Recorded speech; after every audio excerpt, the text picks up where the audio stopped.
Chandrakant Bhatt America से। आज दुनिया कहाँ से कहाँ बदल गई है।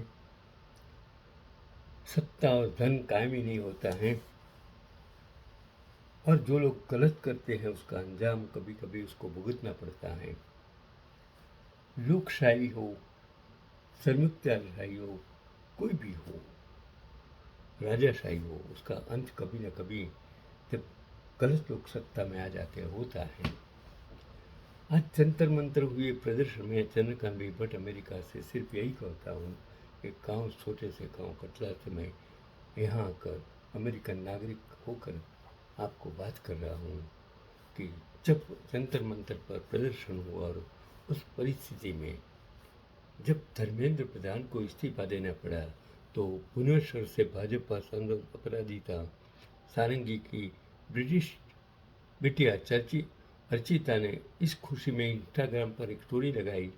फिर एक और स्टोरी लगाकर यह आशंका भी जाहिर की कि पार्टी की तरफ से उनकी मां से कहा जाएगा कि वे अर्चिता पर एक स्टोरी हटाने के लिए दबाव डाले। हुआ भी है। पार्टी के कई नेताओं ने इसे अनुशासन के खिलाफ बताया और सांसद मां ने भी बहुत कोशिश की, लेकिन अर्चिता अड़ी रही और उन्होंने वो स्टोरी नहीं हटाई। देखिए, यही तो होता है, यही तो समाज बदल रहा है। आप बहुत कुछ गलत करते जाएंगे, गलत तरह, तो ये स्प्रिंग है, आप ज़्यादा दबाएंगे और छूट जाएगी तो आपका सर भी तोड़ देगी। ऐसे ही गुवाहाटी के असम कैबिनेट मंत्री केशव महंता की बिटिया दिविसा ने भी प्रधानमंत्री के खिलाफ खूब नारे लगाए। उनका वीडियो वायरल हुआ। इसके लिए उनके पिता को बहुत ट्रोल किया गया। हालांकि मुख्यमंत्री हेमंत बिस्वा शर्मा ने यह कहकर उसका बचाव किया कि बच्चों की ऐसी हरकतों के लिए माँ बाप को जिम्मेदार नहीं ठहराना चाहिए। जब मैं दिविसा से मिलूंगा तो उन्हें समझाने की कोशिश करूंगा। ये राजकारणी स्टाइल है, किस तरह सत्ता के लिए घुमा फिराना वो ऐसा करते हैं। उधर धर्मेंद्र प्रधान की बिटिया नईमिषा जंतर मंतर पर हो रहे आंदोलन के दरमियान अवसाद में चली गई थी और अपना इंस्टा अकाउंट डीएक्टिव कर दिया था, क्योंकि देश भर से स्टूडेंट्स उन्हें मैसेज करके पूछ रहे थे कि आपके पिता इस्तीफा क्यों नहीं दे देते। जाहिर है और भी ऐसी बातें उन्हें पढ़ने को मिल रही होगी जो कोई बेटी अपने बाप के बारे में कभी नहीं पढ़ना चाहेगी। इस्तीफे के बाद उन्होंने अपना अकाउंट फिर से एक्टिवेट किया और एक स्टोरी लगा कर कहा, आज मेरे पिता ने अपने पद से इस्तीफा देने की जिम्मेदारी स्वीकार कर ली है। हाल की घटनाओं से प्रभावित छात्रों और उनके परिवारों की ओर से मुझे कई संदेश मिले हैं। छात्रों के सामने आई कठिनाइयों, उनकी चिंता और उनके भविष्य का हमेशा सम्मान किया जाना चाहिए।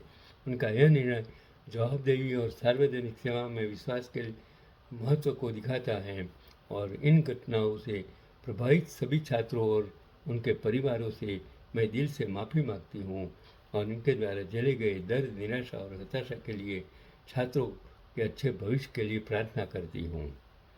नमिषा ने वो कह दिया जो अभी की परिस्थितियों में कहा जाना बहुत जरूरी था, लेकिन न ही अपने त्याग पत्र और न ही विभाग के नाम लिखे पत्र में भूतपूर्व शिक्षा मंत्री से कह पाए थे। जो माफ़ीनामा उन्हें लिखना चाहिए था वो उनकी बेटी लिखने से नहीं हिचकिचाई। नहीं पुरानी पीढ़ी के पिता की तरह सही बात करने में कोई ईगो उनके आड़े आया। क्या अब कहने वाले अपने प्रिय नेताओं की इन बेटियों के लिए भी कहीं कहेंगे कि ये राष्ट्र विरोधी हैं या इन्हें कोई बहका रहा है।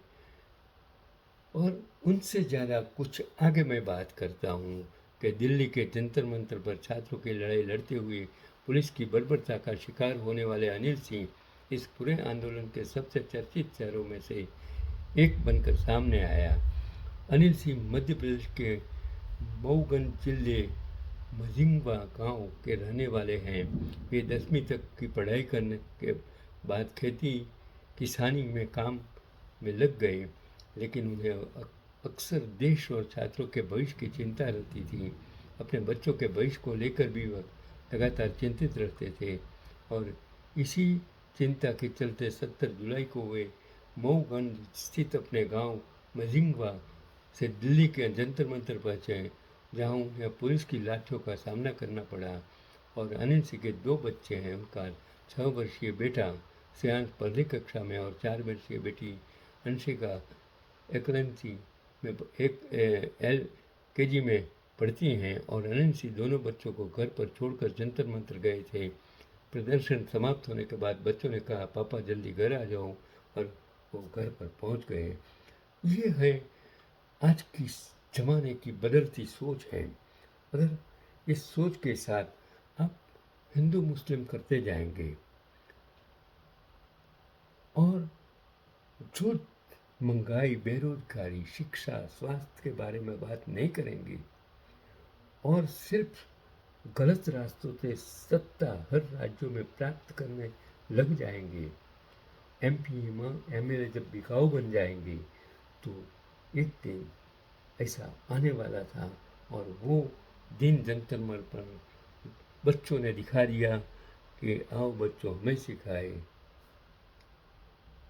झांकी हिंदुस्तान की।